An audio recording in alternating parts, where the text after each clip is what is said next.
Department has launched its public consultation process to discuss the National Action Plan in an effort to combat racism, racial discrimination and xenophobia. Last year, Parliament approved the draft and will now see the document being discussed in the public domain. Today, discussions kicked off in Cape Town.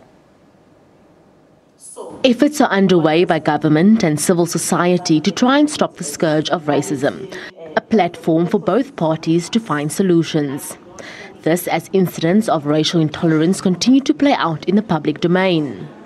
Now, government is calling on South Africans to voice their concerns in the form of constructive dialogue. The process to address issues of xenophobia and racism are necessary because our constitution says so, because the National Development Plan in our country says so, and that is why it is important. So that is why we are going out there to consult South Africa to ensure that South Africa knows about the National Action Plan.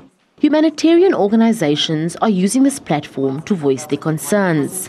For us as a refugee agency, it's very important because South Africa has made certain obligations, and one of those obligations is the protection of refugees.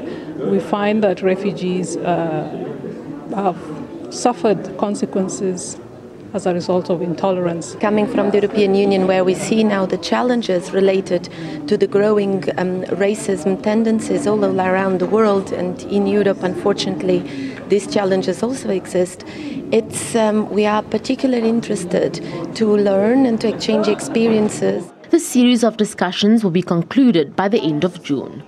Carmel Lochmerg Roberts, SABC News, Cape Town.